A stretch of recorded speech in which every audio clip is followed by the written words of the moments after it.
आपका आस्था धन चैनल पर। आज की वीडियो में जानेंगे क्यों किया जाता है कन्या पूजन।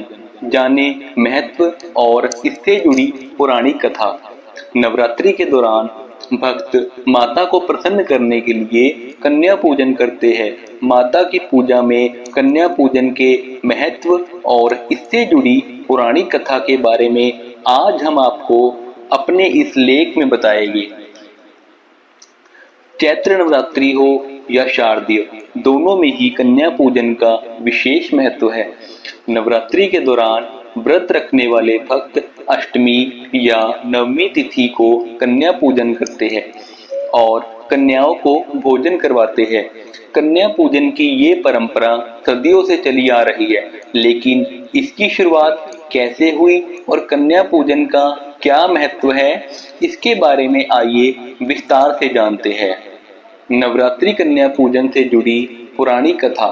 पौराणिक शास्त्रों के अनुसार इंद्रदेव ने ब्रह्मा जी के कहने पर कन्या पूजन किया था। दरअसल इंद्रदेव देवी माँ को प्रसन्न करना चाहते थे। अपनी इच्छा को लेकर इंद्रदेव ब्रह्मा जी के पास पहुंचे और उन्हें माता दुर्गा को प्रसन्न करने का उपाय पूछा। ब्रह्मा जी ने इंद्रदेव से कहा कि देवी माता को प्रसन्न करने के लिए आपको कन्याओं का पूजन करना चाहिए और उन्हें भोजन कराना चाहिए। ब्रह्मा जी की सलाह के बाद इंद्रदेव ने माता की विधि विधान से पूजा करने के बाद कुंवारी कन्याओं का पूजन किया और उन्हें भोजन करवाया। इंद्रदेव के सेवा भाव को देखकर माता प्रसन्न हुई और उन्हें आशीर्वाद दिया। ऐसा माना जाता है कि तभी से कन्या पूजन की परंपरा शुरू हुई। आइए साथ ही जानते हैं कन्या पूजन का महत्व। नवरात्रि में माता दुर्गा के 9 रूपों की पूजा होती है। पूजन में 9 कन्याओं को ही बुलाने की परंपरा है, जिन्हें माता दुर्गा के 9 रूपों का प्रतीक माना जाता है।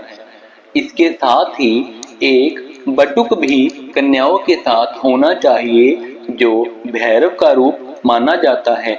जो भी भक्त विधि विधान से माता की पूजा आराधना करते हैं और कुंवारी कन्याओं का पूजन करते हैं, उन्हें माता का आशीर्वाद प्राप्त होता है।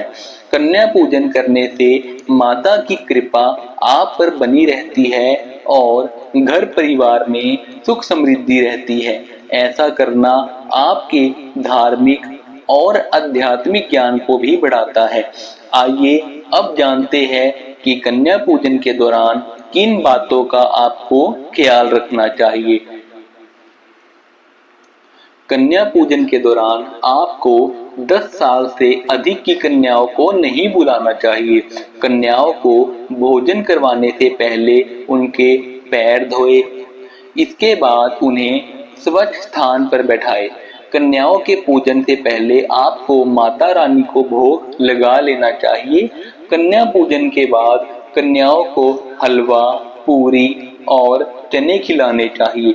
इसके बाद कन्याओं के हाथ धुलवाकर आपको उन्हें आसन पर बिठाना चाहिए और उन्हें दक्षिणा देनी चाहिए।